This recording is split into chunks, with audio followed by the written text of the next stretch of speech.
16 Accords of Madness, Volume 12.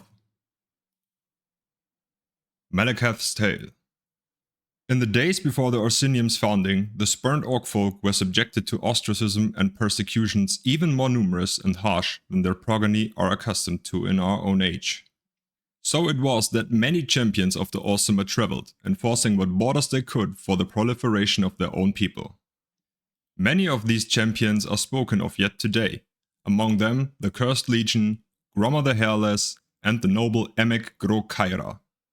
This latter crusader would have certainly risen to legendary status throughout Tamriel, had he not been subjected to the attention of certain Daedric princes. Emek Gro-Kaira was the bastard son of a young maiden who was killed in childbirth. He was raised by the shaman of his tribe, the Grilli Kamok, in the peaks of what we now call Norma Heights. Late in his 15th year, Emek forged by hand an ornate suit of scaled armor, a rite of ascension among his tribe. On a blustery day, he pounded the final rivet, and draping a heavy cloak over the bulky mantle, Emek set out from his village for the last time. Word of his exploits always returned home, whether defending merchant caravans from brigands or liberating enslaved beastfolk.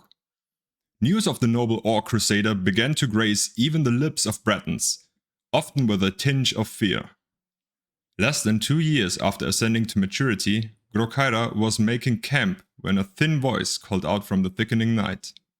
He was surprised to hear the language of his people, spoken by a tongue that obviously did not belong to an orc.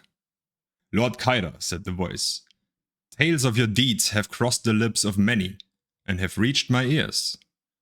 Peering into the murk, Emek made out the silhouette of a cloaked figure, made wavy and ephemeral by the hazy campfire. From the voice alone, he had thought the interloper an old hag, but he now decided he was in the presence of a man of slight and lanky build, though he could discern no further detail. "Perhaps," the wary orc began, "but I seek no glory. Who are you?"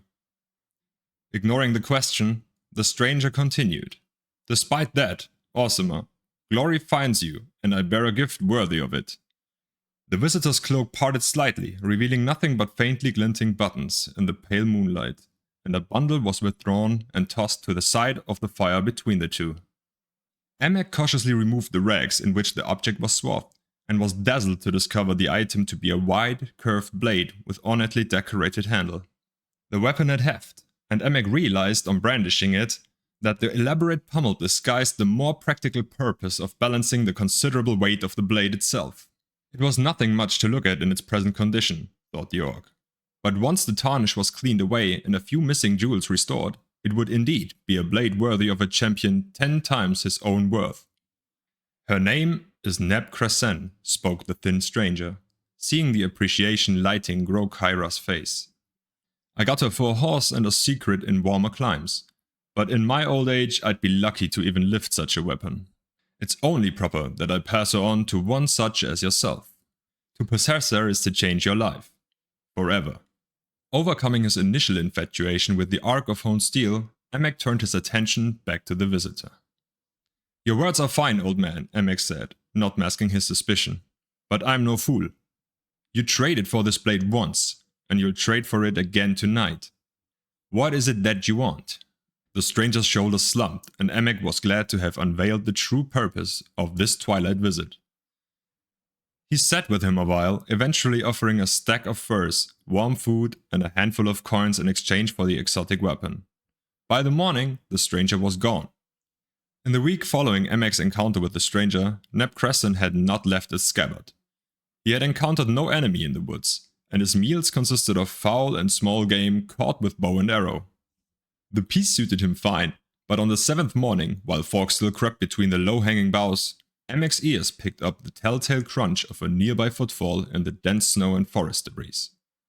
Emek's nostrils flared, but he was upwind.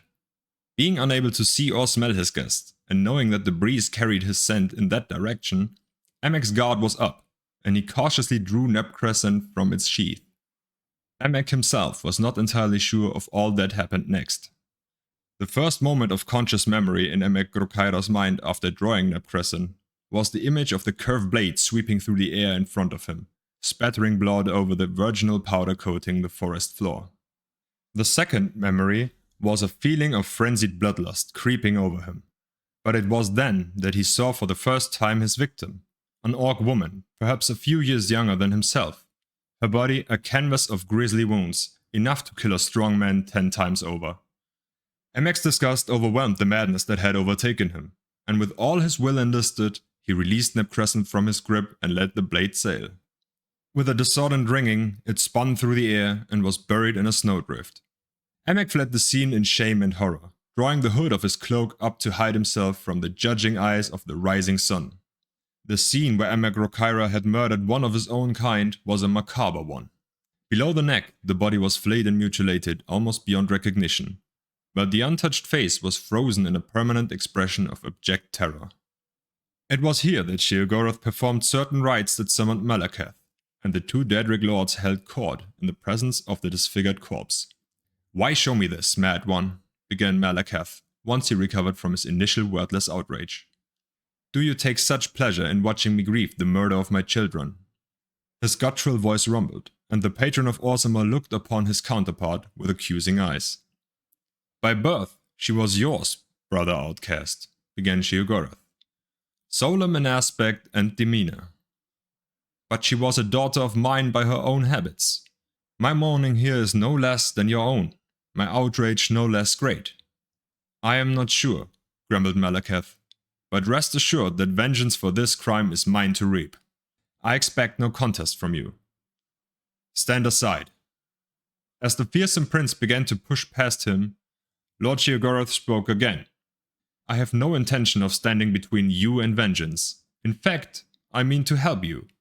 I have servants in this wilderness, and can tell you just where to find our mutual foe. I ask only that you use a weapon of my choosing. Wound the criminal with my blade, and banish him to my plane, where I can exact my own punishment. The rights of honor killing here belong to you." With that, Malakath agreed, took the white blade from Sheogorath, and was gone. Malakath materialized in the path of the murderer, the cloaked figure obscured through a blizzard haze. Bellowing a curse so foul as to wilt the surrounding trees, the blade was drawn and Malakath crossed the distance more quickly than a wild fox. Frothing with rage, he swung the blade in a smooth arc which lopped the head of his foe cleanly off, then plunged the blade up to its hilt in his chest, choking off the spurts of blood into a steady, growing stain of red bubbling from beneath the scaled armor and heavy cloak.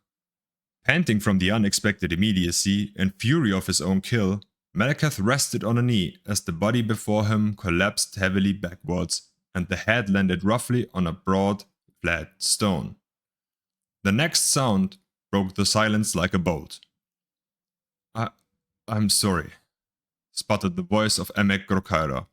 Malakath's eyes went wide as he looked upon the severed head, seeping blood from its wound, but somehow kept alive.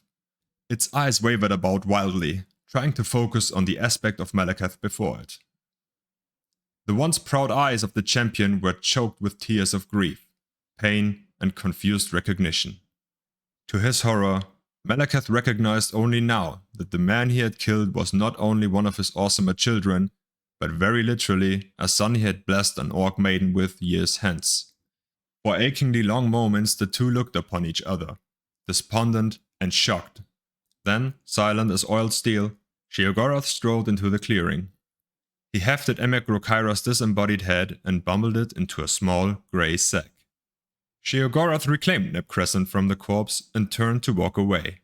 Malakath began to stand, but kneeled again, knowing he had irreversibly damned his own offspring to the realm of Sheogorath, and mourned his failure as the sound of his son's hoarse pleas faded into the frozen horizon.